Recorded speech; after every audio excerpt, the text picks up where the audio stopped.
Picture this scene with me. I'm 5 years old, standing in my grandmother's kitchen, and I see this beautiful glowing red circle on top of the stove. It looks almost magical, like a little sun that someone captured and placed right there within reach. So naturally, being a curious 5 years old, I reached out and touched it. The pain was instant and unforgettable. But something remarkable happened in that moment, something so profound that I want you to really think about it. In the fraction of a second between touching that hot burner and pulling my hand away, my brain performed what might be one of the most sophisticated computational processes in the universe. It took that experience, that sharp lesson written in pain, and it created a permanent connection. Red glowing thing equals danger, hot surface equals don't touch. And here is the truly amazing part. I never touched a hot stove again. Not once. My brain had updated itself, installed new software, you might say, based on a single experience that lasted maybe 2 seconds. Fast forward 10 years, I'm 15 and holding my first guitar, and my fingers feel like clumsy sausages trying to find the right strings. Those early attempts sounded absolutely terrible, like a cat having a very bad day. But something beautiful was happening inside my brain. Each time I pressed my fingers to the fretboard, each time I strummed those strings, neural pathways were forming, strengthening, becoming more efficient. Day by day, chord by chord, my brain was literally rewiring itself. What started as consciousness, a deliberate thought, gradually became fluid, automatic. My finger learned to find their way home. Another 7 years pass. I'm 22, starting at my first programming language, and it looks like hieroglyphics, variables, functions, loops, all these abstract concepts that seemed to make no sense at first.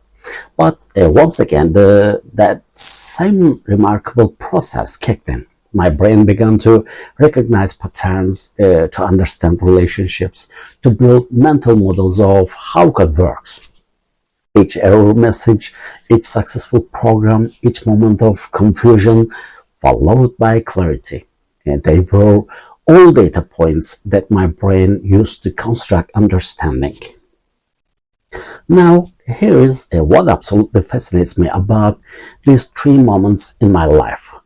Whether I was learning to avoid pain, learning to make music, or learning to speak the language of computers, my brain was doing the same fundamental thing. It was changing itself based on experience. It was upgrading its capabilities. It was learning. But, and this is where it gets really interesting, I'm not special in this regard. The same extraordinary process happens in mind everywhere around us, in ways that should make us pause with wonder. Watch a crow in your backyard. These remarkable birds don't just use tools, they actually learn to make them better. They'll take a straight piece of wire and figure out how to bend it into a hook. If the first hook doesn't work well enough, they modify their technique. They are upgrading their tool-making skills through experience, just like I upgraded my guitar playing. And now, perhaps most remarkable of all, we have created machines that can learn. Not in the way science fiction imagined, with sudden bursts of consciousness and dramatic awakenings, but through the same fundamental process that transformed my clumsy fingers into guitar-playing hands. These artificial systems practice tasks millions of times, making mistakes, adjusting their approach, getting incrementally better. A computer learning to recognize faces goes through essentially the same process I went through learning to play guitar. Lots of practice, lots of mistakes, gradual improvement. This raises a question that should make you wonderfully curious. What exactly is happening when any mind, biological or artificial, learns something new? What is this mysterious process that allows a collection of cells or circuits to change their behavior based on experience? How does a brain, whether it's made of neurons or microprocessors, transform confusion into understanding, uncertainty into skill? When you really think about it, learning might be the most remarkable phenomenon in the entire universe. Here we are, patterns of matter that have somehow organized themselves in such a way that they can modify their own patterns based on experience. We are, in a sense, self-upgrading systems. And understanding how this works, how learning actually happens, is the key to understanding not just our own minds, but the artificial minds we are creating alongside us. Today, we are going to explore this beautiful mystery together. We'll discover that learning isn't just something that happens in classroom or during the formal training. Learning is the fundamental engine that drives intelligence itself, the force that allows any mind to become more than it was before.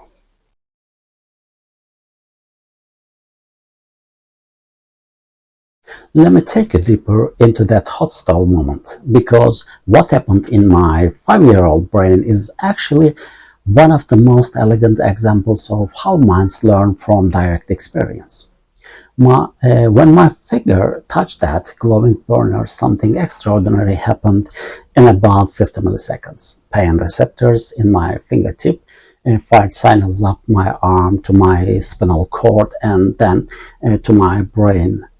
But here is where it gets fascinating. My brain didn't just register pain and move on. Instead, it performed what neuroscientists call associative learning.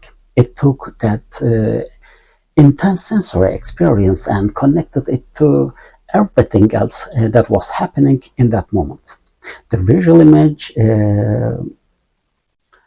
of the red glow, the spatial location of the stove, the context of being in the kitchen, even the smell of my grandmother's cooking. All of these details got bundled together into what we might call a learning package. Your brain is constantly making these connections, these associations between actions and consequences. Touch something hot, feel pain, remember not to do it again. This isn't just memory, it's a predictive intelligence. My brain was essentially saying, if I see something that looks like this again, don't touch it. It was building a model of the world based on direct personal experience. Now, this might sound simple, but think about what's really happening here. My brain took one brief, intense experience and used it to change my behavior for the rest of my life. That's the power of experiential learning. It's immediate, it's emotional, and it's incredibly effective. But perhaps nowhere is experiential learning more beautiful to observe than in watching a child learning to walk.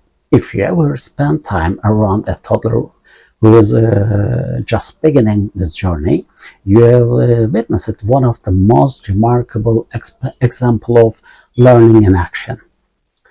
Picture a 15-month-old child standing unsteadily next to a coffee table, looking across what must seem like a vast canyon of living room carpet toward the couch where a parent sits with outstretched arms.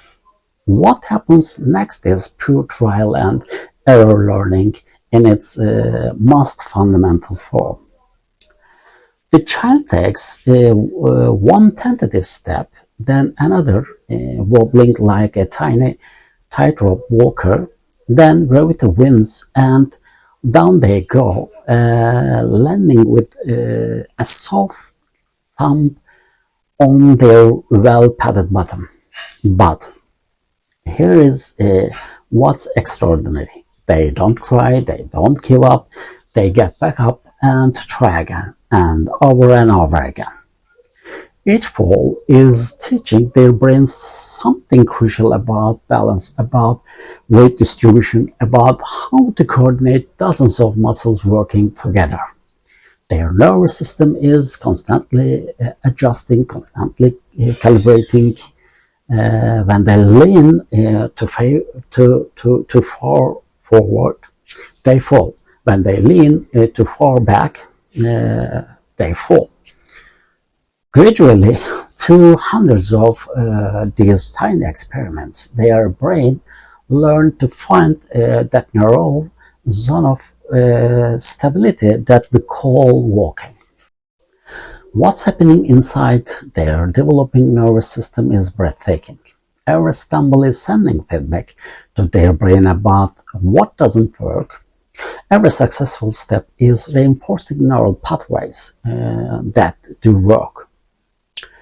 Their brain is literally sculpting itself through experience, strengthening connections that lead to better balance while allowing unused connections to fade away. The beautiful thing is that failing isn't failure. It's data. Each stumble provides information that helps the child's brain build a more accurate model of how to move through the world upright. Within weeks, what seemed impossibly difficult becomes effortless and automatic. The same principle of learning through direct experience happens throughout the natural world in ways that should fill us with wonder.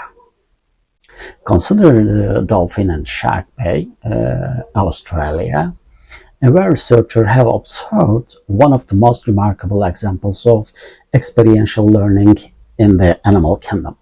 Some dolphins in this region have learned a hunting technique that's both ingenious and completely unique to their population. They figured out how to use marine sponges as tools, placing them on the tips of their rostrum, their bottle-shaped noses, to protect themselves while foraging along the rocky seafloor for fish. But here is what makes this truly fascinating from a learning perspective. The dolphins didn't wake up one day magically knowing how to do this. They learned it through experimentation and practice. Young dolphins watch their mothers try to mimic the behavior, fail repeatedly, adjust their technique, and gradually master this complex skill. Researchers have watched young dolphins struggle with this for months. At first, they can't even keep the sponge on their nose. It falls off repeatedly. They have trouble diving to the right depth. They struggle to position themselves correctly to catch fish. But through countless attempts, through trial and error, through what we can only call experiential learning, they eventually master this sophisticated hunting technique. What's even more remarkable is that different dolphin populations have developed completely different learned hunting strategies. Some dolphins in other regions have learned to work together to create mud clouds that trap fish. Others have learned to surf waves on the beach to catch seals. These aren't inherited behaviors written in their DNA. These are learned skills passed down through generations, refined through experience. Now, you might think that this kind of experiential learning is limited to biological systems, to brain made of flesh and blood. But something wonderful has happened in recent decades. We have begun to create machines that can learn from experience in remarkably similar ways. Imagine a robot that's been given a simple task: navigate through a room without bumping into furniture. When this robot first begins, it's essentially a very expensive bumper car. It moves forward until it hits something, backs up, turns a random direction, and moves forward again until it hits something else. It seems almost comically clumsy at first.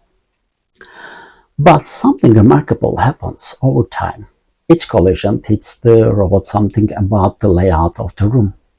Each successful navigation between obstacles reinforces pathways in its artificial neural network, just like the toddler learning to walk. The robot is building an internal model of its environment through direct experience. Modern robots use what computer scientists call reinforcement learning, and it works on the same fundamental principle we have been exploring. Try something, observe the results, adjust your strategy, try again. When the robot successfully navigates around a chair, it receives what we call a positive reward signal. When it bumps into the wall, it receives a negative signal. Over thousands of these tiny experiments, the robots learn to move through its environment with increasing skill and confidence. What's truly extraordinary is that these robots often discover solutions that their human programmers never explicitly taught them. They find shortcuts, develop strategies, and adapt to new environments, all through the same process of experiential learning that taught me to avoid hot stoves and helped that child learn to walk. The common thread running through all these examples, from my bird's finger to the wobbly toddler, to the tool-using dolphin, to the navigating robot, is the fundamental power of direct experience to shape intelligent behavior. This is learning, and this is learning at its most basic and most powerful level. It's the ability to take what happens to you, extract lessons from those experiences, and use those lessons to make better decisions in the future. But experiential learning is just one of the ways that minds, biological and artificial, can grow and adapt. There are other forms of learning that work in completely different ways, and understanding these different types of learning will help us see the full magnificent spectrum of how intelligence develops and flourishes.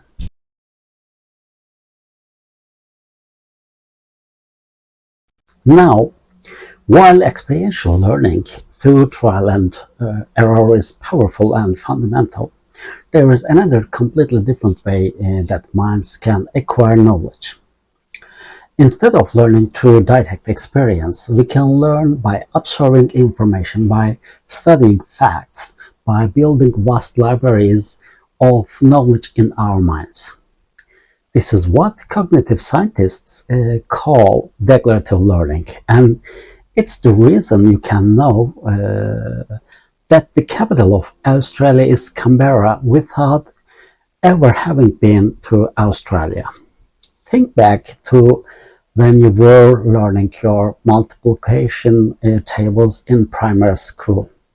You probably sat there reciting 3 times 4 equals 12, 3 times 5 equals 15, 3 times 6 equals 18, over and over again.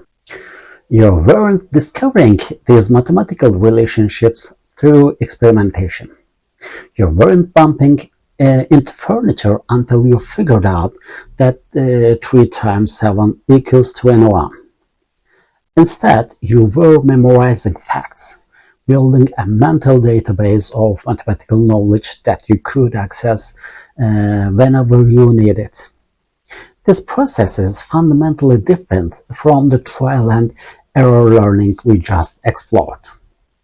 When you memorize that Paris is the capital of France, you are not learning through direct experience with painful consequences or rewarding success. You are simply storing information, creating what you might think of as a feeling system in your mind where facts can be organized, cross-referenced, and retrieved on demand. But here is where it gets really interesting.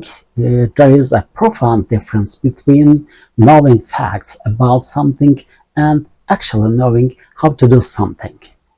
You can memorize every fact about bicycles, study their mechanics, learn about gear ratios and wheel dynamics and the physics of balance, but that declarative knowledge alone won't help you stay upright the first time you actually try to ride one. That requires a completely different kind of learning. Let me give you an example that illustrates this beautifully. I can tell you that Paris is in France. That's a simple fact stored in my declarative memory. But knowing how to speak French, that's an entirely different matter. Speaking French fluently requires not just memorizing vocabulary, words, and grammar rules, through that's certainly part of it. It requires your brain to internalize patterns of sound and meaning so deeply that they become automatic, unconsciousness, almost like breathing. When someone becomes truly fluent in a language, something remarkable has happened in their brain. They've moved beyond just storing facts about the language to actually thinking in that language. They don't translate from English to French in their heads. Instead, their French thoughts arise directly, naturally, as if French were their native tongue. This distinction between knowing facts and knowing how to do things runs through every aspect of human learning and helps us understand why some knowledge feels so different from other knowledge. You can memorize every statistics about your favorite basketball player, but that won't make you able to shoot free throws. You can study music theory until you know every chord progression and scale, but that won't make your fingers automatically find the right notes on a piano. What's fascinating is that this same distinction between factual knowledge and skill-based knowledge appears throughout the natural world, even in species we might not expect to be capable of such sophisticated learning. In the forest of Tanzania, there is a remarkable example of declarative learning happening among our closest evolutionary relatives. Chimpanzees in these communities have developed what can only be called a traditional medicine practice. When they feel unwell, particularly when they have intestinal problems, they seek out specific plants that have medicinal properties. Now, here is what makes this truly extraordinary from a learning perspective. Young chimpanzees don't discover these medicinal plants through trial and error. They don't randomly sample vegetation until they find something that makes them feel better. Instead, they learn by watching their mothers and other adults in their community. They observe which plants the older chimpanzees choose when they are sick, and they memorize this information. Jane Goodall and other researchers have documented young chimps carefully watching as their mothers select leaves from the Aspilia plant, which contains compounds that help eliminate intestinal parasites. The young chimps aren't experiencing the medicinal effects themselves at first. They are simply storing information about which plants are healing plants. They are building a declarative knowledge base about their natural pharmacy. What's even more remarkable is that different chimpanzee communities have different medicinal traditions. Some populations know about certain healing plants that other populations ignore completely. This knowledge is passed down from generation to generation, not through genes, but through observation and memory. It's cultural transmission of factual knowledge, no different in principle from how human children learn facts about their world by listening to their parents and teachers. This ability to learn facts by observation and store them for future use gives these animals an enormous advantage. Instead of every individual having to rediscover which plants are beneficial through potentially dangerous trial and error, they can build upon the accumulated wisdom of their community. They can learn from experiences of others without having to experience everything themselves. But perhaps nowhere is declarative learning more dramatically visible than in the artificial systems we have created. Modern AI systems can memorize and organize vast databases of information in ways that will astound even the most accomplished human scholars. Consider what happens when engineers train a large language model, one of those AI systems that can have conversation or answer questions about almost any topic. They don't teach these systems through trial and error, having them bump into wrong answers until they find right ones. Instead, they feed them enormous libraries of text, millions of books, articles, websites, and documents. The AI system reads and processes this information, building internal representations of facts, relationships, and patterns of knowledge. In a matter of weeks or months, an AI system can absorb more textual information than a human could read in multiple lifetimes. It can memorize the contents of entire encyclopedias, learn facts about science, history, literature, and philosophy, and organize all of this knowledge in ways that allow for incredibly fast retrieval and cross-referencing. But here is what's both impressive and limited about this kind of learning. Just like humans who memorize facts without direct experience, these AI systems often know enormous amount of information without really understanding what that information means in the real world.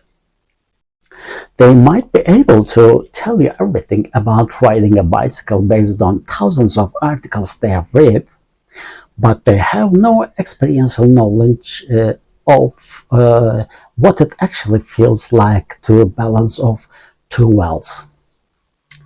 This reveals something profound about the nature of knowledge itself. there are fundamentally different types of learning, different ways that minds can grow and develop. Declarative learning allows us to build vast libraries of facts and information. It lets us benefit from the discoveries and insight of others. It enables culture and civilization by allowing knowledge to be transmitted across generations without every individual having to rediscover everything for themselves. But declarative learning alone isn't enough to create truly intelligent behavior. Facts without experience, information without understanding, knowledge without skill. These represent only one dimensions of how minds can grow and adapt. To see the full picture of learning, we need to explore yet another way that intelligence develops, a way that bridges the gap between knowing facts and being able to use those facts skillfully in the real world.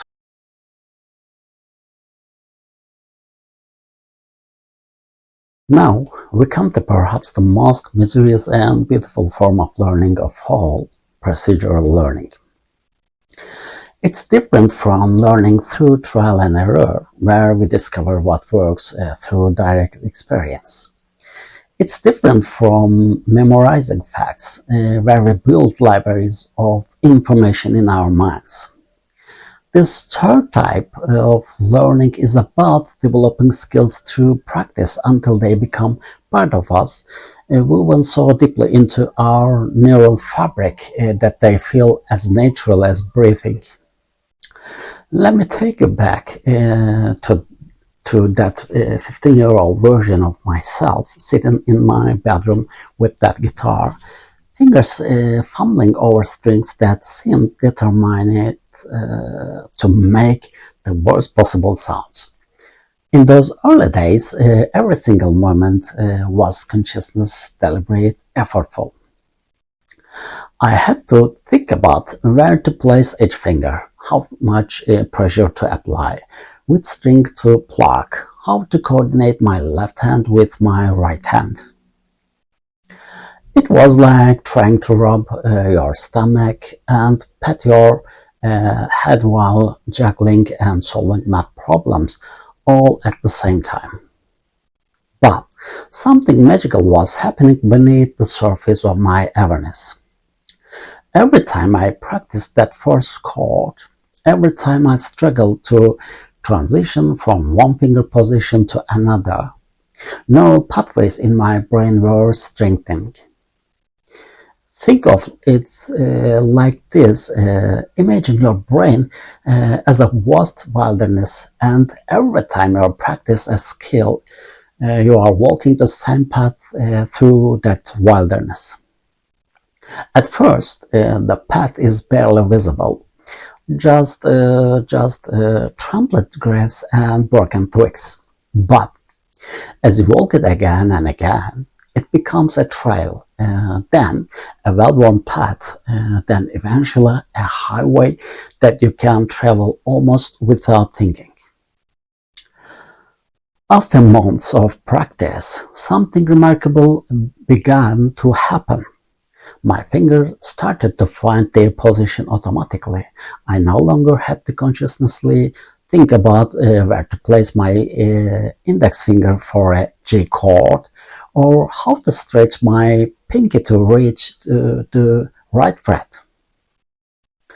The knowledge had somehow moved from my consciousness mind into what we call muscle memory. True, it's not really the muscle that remember. It's the neural circuits that control those muscles that have become so well practiced, so perfectly calibrated that they can operate below the threshold of consciousness awareness. This is procedural learning in its purest form. It's the process by which consciousness effort gradually transforms into unconsciousness competence. What starts as awkward, deliberate practice eventually becomes fluid, automatic skill. And here is the truly remarkable thing about this type of learning. Once these neural pathways are established, once these skills become procedural, they are incredibly durable. They last. You have probably heard the expression, it's like riding a bike, meaning something you never forget how to do.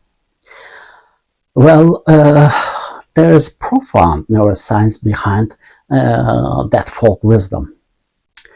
When you first learned to ride a bicycle as a child, your brain was performing an incredibly complex computational task.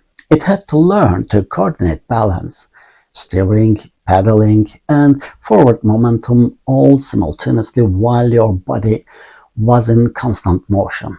And this required thousands of tiny adjustments, constant feedback between your inner ear, your visual system, your proprioceptive sense of where your body was in space, and the motor cortex controlling your muscle.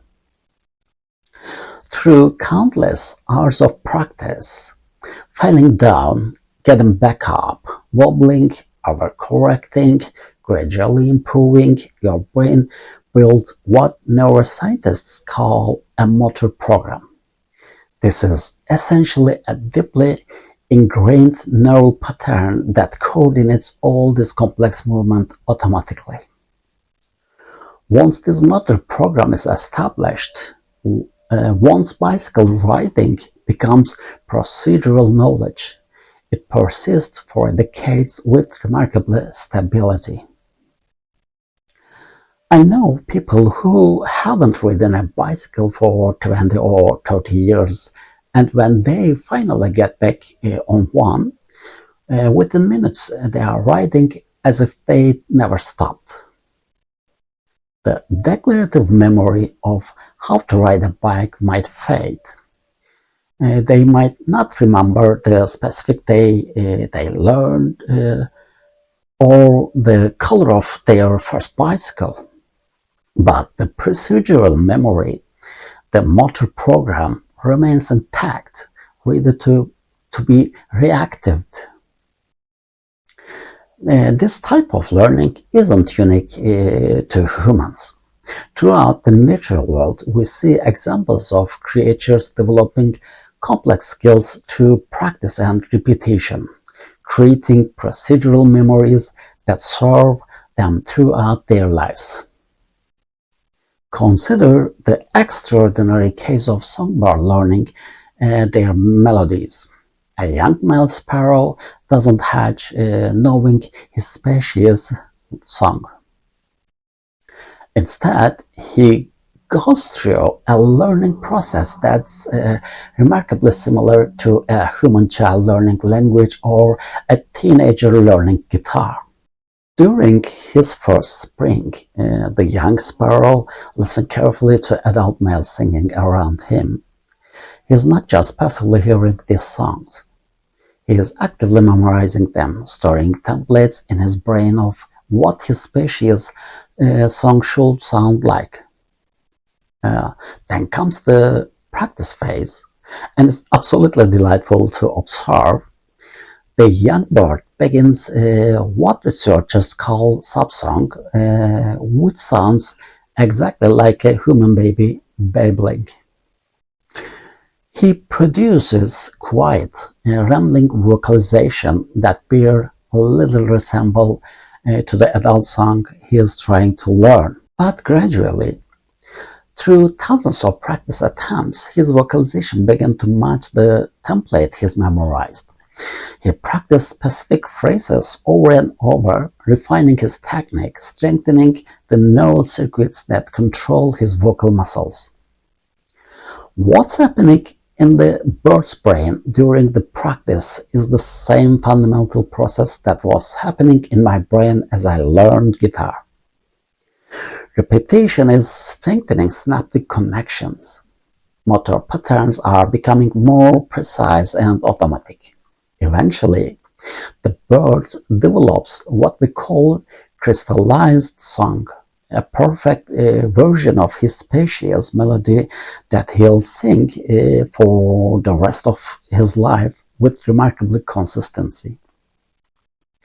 But here is what makes this even more fascinating. Different bird populations, even of the same species, develop slightly different song dialectic, just like human language have regional accents.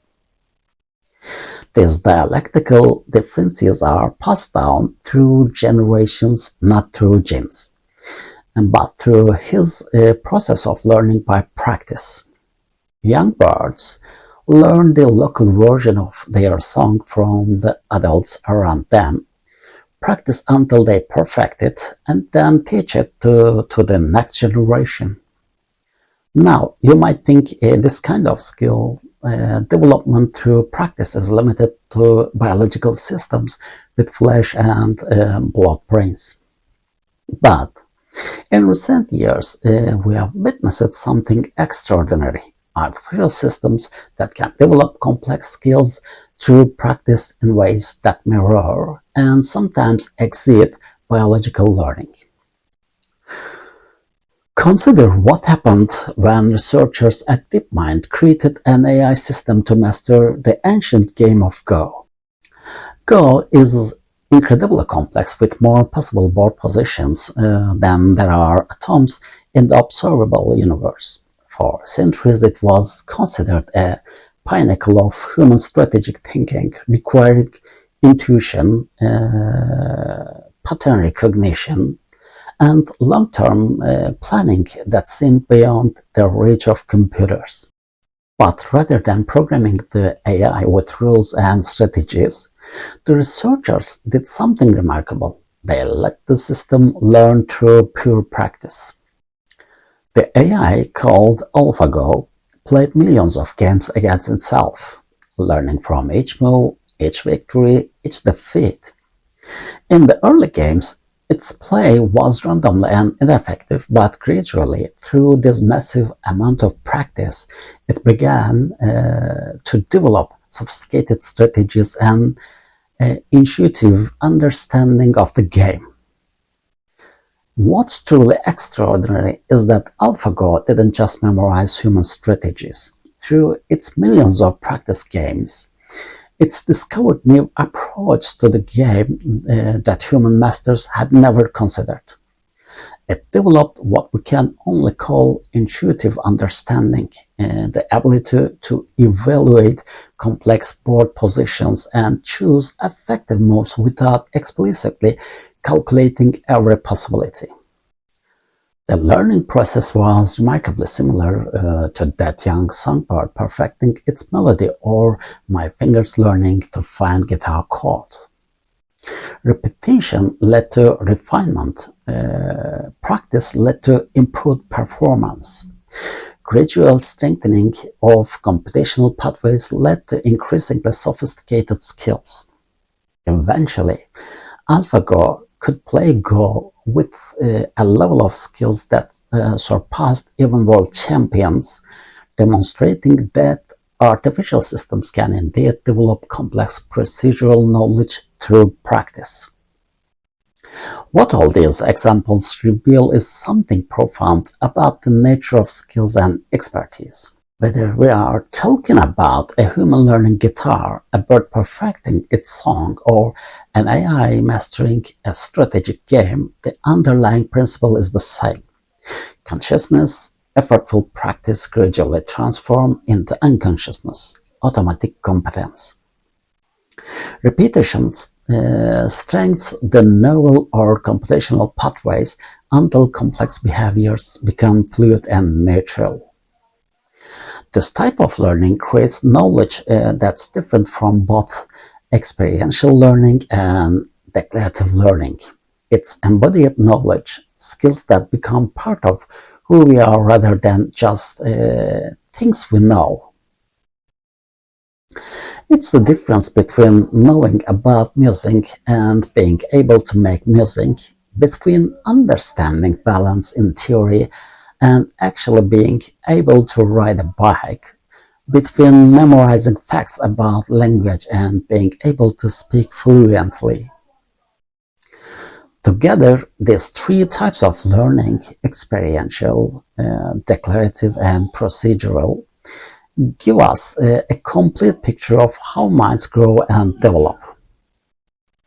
They show us that intelligence isn't just about being smart in one particular way, but about having multiple systems for acquiring and using knowledge.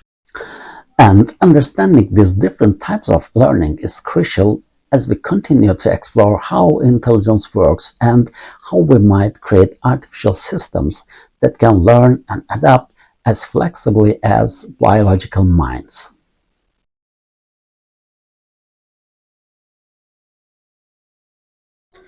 Now, having explored these three different types of learning, experiential, declarative, and procedural, I want to share with you something truly beautiful that cognitive scientists have discovered.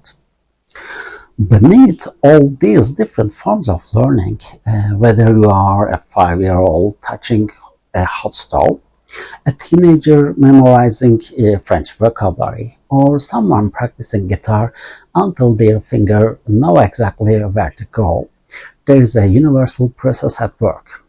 It's like discovering that underneath all the different colors of light, there is the same fundamental electromagnetic radiation. The expressions vary, but the underlying mechanism is remarkably consistent.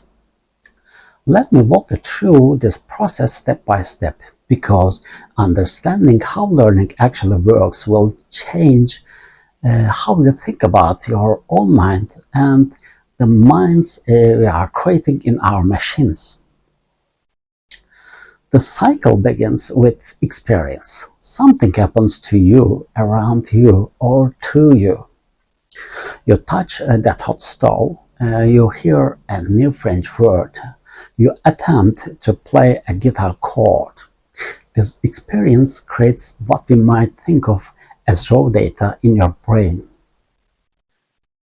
Your neurons fire, electrical and chemical signals cascade through your nervous system, and somewhere in the vast network of your mind, information is captured about what just occurred. But here is the crucial part that many people miss.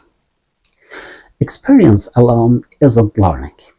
If experience were all it took, we'd all be genius just from living in this complex world for years. Instead, learning requires the second step in the cycle, reflection. Reflection is what happens when your brain doesn't just register what occurred, but actually processes it, examines it, turns it over like a curious child examining an interesting stone. When you touch that hot stove, your brain didn't just record that pain happened. Instead, it reflected on the entire situation. What led to the pain?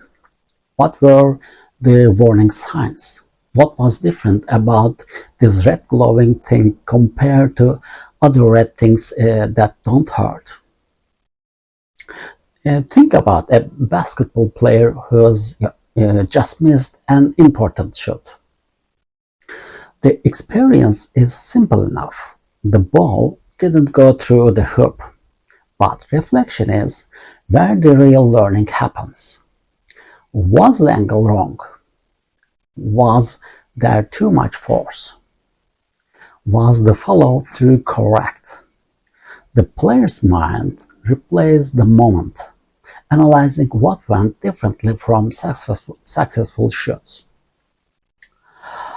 This reflection process is happening constantly in your brain, mostly below your consciousness awareness. Your neural networks are essentially asking themselves, what can we learn from this? How does this new information fit with what we already know? What patterns can we extract? But reflection alone still isn't enough for true learning. The third step is abstraction, and this is where the magic really happens. Abstraction is when your brain takes the specific experience and the insight from reflection and extract a general principle that can apply to future situations. When you learned not too much hot stove, your brain didn't just create a rule that said don't touch that specific stove in grandmother's kitchen. Instead, it abstracted the experience into a more general principle about the relationship between red glowing objects and potential pain. This abstraction allows you to avoid touching hot burners on any stove, in any kitchen, anywhere in the world, even if you have never seen that particular stove before. This ability to extract general rules from specific experiences is one of the most remarkable capabilities of intelligent systems. It's what allows learning to transfer from one situation to another.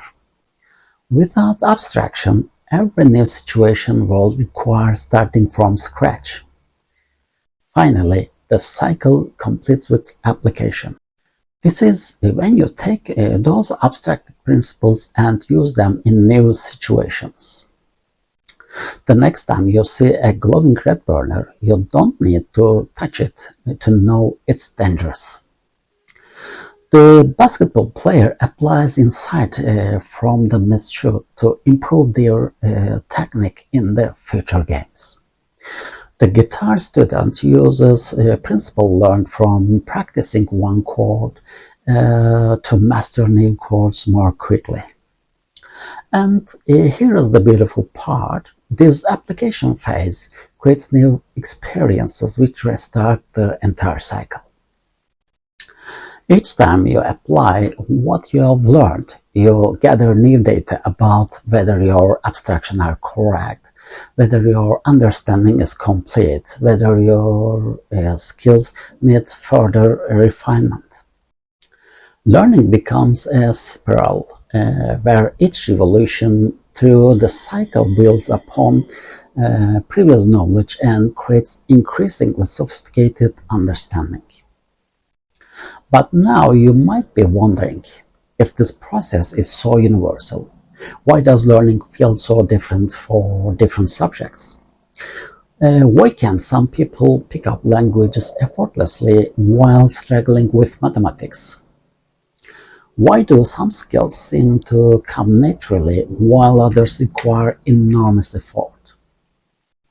The answer lies is understanding that our brains aren't blank slates. Evolution has shaped human minds to be especially good at learning certain types of things and more challenging by others. We have what cognitive scientists call evolved learning biases, predispositions that make some forms of learning feel almost effortless and others surprisingly difficult. For example, every healthy human child learns to speak their native language with remarkably ease and speed. No formal instruction is required. Children don't need grammar textbook or vocabulary drills. They simply absorb the patterns of language from their environment and, with a few years, become fluent speakers. This happens because our brains have evolved specialized circuits for language learning, neural machinery that's been refined over hundreds of thousands of years of human evaluation. On the other hand, reading and writing feel much more difficult for most children to master. These skills require formal instruction, dedicated practice, and years of effort. Why? Because reading and writing are recent cultural inventions. Written language has only existed for about 5,000 years, a mere blink of an eye in evolutionary terms. Our brains haven't had time to evolve specialized neural circuits for these skills, so we have to repurpose existing systems, which makes the learning process more effortful and less automatic. Similarly, we seem to have natural intuition about social relationships, basic physics like how objects move and fall, and simple counting. But advanced mathematics, formal logic, and scientific reasoning often require considerable effort to master because these abstract thinking skills go far beyond what our ancestors needed to survive and reproduce. Understanding this natural learning biases helps explain why different people excel in different areas. Someone whose brain is particularly well suited for pattern recognition in sound might become a musical prodigy. Someone with exceptional spatial processing abilities might excel at engineering or architecture. Someone with highly developed social cognition might become a masterful teacher or therapist. But there is another factor that's equally important in understanding learning, and it's one that our culture often gets tragically wrong. I'm talking about the role of mistakes, errors, and failures in the learning process. Here is a perspective that I want you to consider carefully. Errors are not failures, they are data. They are information. They are absolutely essential feedback that tells your brain what's working and what isn't. Without errors, without mistakes, learning becomes nearly impossible. Think about this scientifically for a moment. If you never made mistakes, how would your brain know what to adjust? If every attempt at playing guitar produced beautiful music from the very beginning, what would it signal your neural networks to strengthen some pathways and weaken others? If the toddler learning to walk never fell down, how would your dear brain calibrate the incredibly complex balance and coordination required for upright locomotion? Mistakes are the way intelligence systems, biological and artificial, explore the boundaries of what works and what doesn't. Each error provides crucial information about the gap between current performance and desired performance. This information guides the learning process, telling the system which adjustment to make. In fact, some of the most sophisticated artificial learning systems today are specifically designed to make mistakes as part of their learning strategy. They try random variation, observe what happens, and gradually adjust their approach based on what works and what doesn't. This process of exploration and error correction is fundamental to how these systems develop expertise. Yet in many educational contexts, we have created cultures that treat mistakes as shameful, a sign of inadequacy, as things to be avoided at all costs.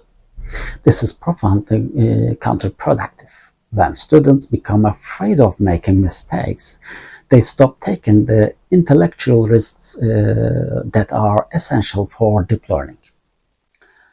They play it safe, stick to what they already know, and opportunities to push their understanding into new territory. The most effective learners, whether children or adults, tend to have a completely different relationship with mistakes. They see errors as valuable information, as stepping stones toward mastery. They understand that the path to expertise necessarily involves making mistakes, lots of them, and using those mistakes as fuel for improvement. This brings us to one final aspect of learning that's crucial to understand: individual differences. People learn at different speeds, in different ways, and with different strengths and preferences. These differences aren't flaws to be corrected. They are natural variation in how human minds process and organize information. Some people are visual learners who understand concepts best when they can see diagrams, charts, or mental images.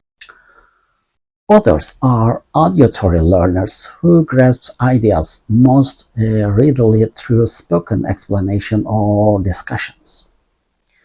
Still others are kinesthetic learners who need to physically manipulate objects or move their bodies to fully comprehend new material.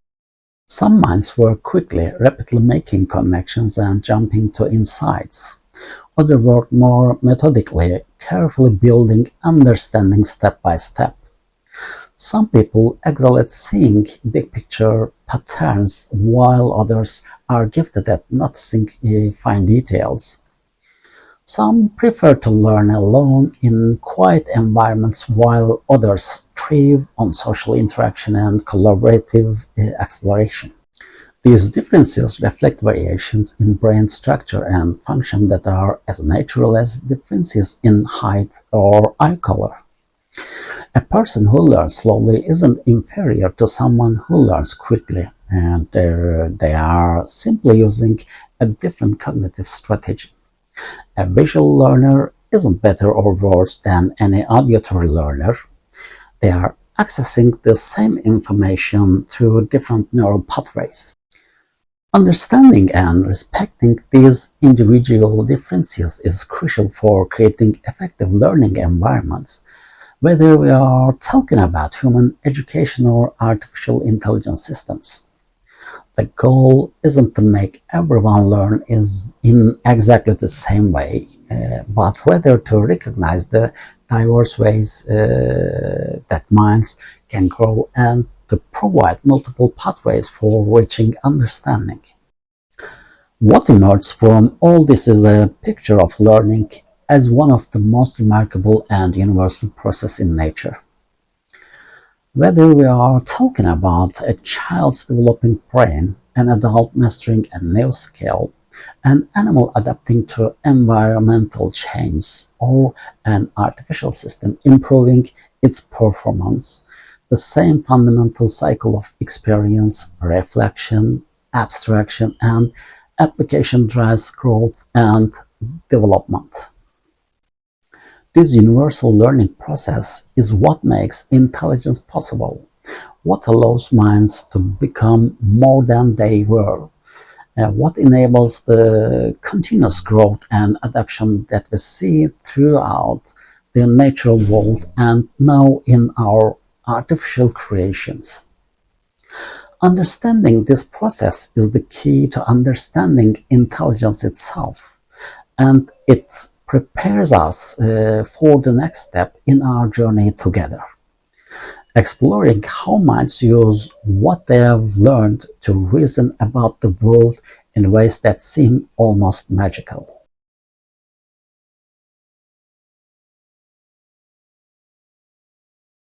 As we reach the end of our exploration today, I want you to take a moment to appreciate something truly extraordinary that we have discovered together. Learning isn't just about memorizing multiplication tables or cramming facts for an exam. Learning is the fundamental process that allows any mind, biological or artificial, to become more than it was before. It's the engine of growth, the mechanism of adaptation, the force that transforms experience into wisdom. Think about the remarkable journey we have taken today. We started with that 5-year-old child touching a hot stove and learning in an instant never to do it again. We watched another child fall down dozens of times while learning to walk, each tumble providing crucial data about balance and coordination. We marveled at dolphins in Shark Bay learning to use sponges as tools, passing this knowledge down through generations. We explored how machines can learn to navigate rooms or master complex games through millions of practice rounds. What connects all these examples? What makes them all expressions of the same fundamental phenomenon is this beautiful principle. Experience shapes capability. Whether you are a human child learning to speak your first words, a crow learning to bend wire into hooks, or an artificial intelligence learning to recognize faces in photographs, the underlying process is remarkably similar. Minds take in information from their environment, process that information through reflection and abstraction, and then apply what they have learned to new situations. This universal principle tells us something profound about the nature of intelligence itself. Intelligence isn't some fixed quantity that you are born with and stuck with forever. Instead, intelligence is dynamic, growing, constantly evolving. Every experience you have, every challenge you face, every skill you practice is an opportunity for your mind to upgrade itself, to become more capable, more sophisticated, more adaptive. But here's where our story takes an intriguing turn. Learning, remarkable as it is just the beginning. Once you have gathered knowledge and developed skills, once you have filled your mental toolkit with experiences and insights, something else becomes possible. You can begin to connect the dots, to see relationships between different pieces of information, to draw conclusions that go beyond what you have directly experienced. Imagine Sherlock Holmes walking into a room and, within seconds, deducing to occupation, recent activities, and personal habits of everyone present. To most people, this seems like magic, but Holmes isn't using supernatural powers. He is using reasoning, the ability to take what he knows and discover what he doesn't yet know. He is connecting dots in ways that reveal hidden patterns and relationships. The beautiful truth is that you perform similar feats of reasoning every single day. When you see dark clouds gathering overhead and decide to grab an umbrella, you are using reasoning. When you notice that your friend seems quieter than usual and ask if they are okay, you are connecting observed behavior to possible emotional states. When you hear a strange noise from your car engine and suspect it might be time for a mechanic's visit, you are drawing logical conclusions from limited evidence. Reasoning is what transforms the raw material of learning into understanding. It's the difference between knowing isolated facts and grasping their implications. It's what allows intelligence to leap beyond direct experience and venture into the realm of possibility, prediction, and insight. Next time, we'll explore this remarkable capability together. We'll discover how minds connect dots to create those wonderful aha moments when understanding suddenly crystallized. We'll learn why reasoning might be the closest thing we have to magic, and we'll see how the same logical process that power human insight are beginning to emerge in artificial systems. The journey from learning to reasoning is the journey from gathering information to truly understanding it. It's the difference between having a library full of books and being able to synthesize ideas from across that entire library to solve the problems and answer new questions. So I invite you to join me next time as we unlock the logic engine that operates within your own minds every day. Keep noticing how you reason through decisions, how you connect pieces of information, how you draw conclusions from incomplete evidence. Because understanding how reasoning works is essential for understanding how intelligence transforms knowledge into wisdom, information into insight, and experience into understanding. Thank you for joining me on this exploration of learning. Remember, every day offers new opportunities for your mind to grow, to adapt, to become more capable than it was before. That's the gift of learning, and we are just beginning to understand its magnificent potential.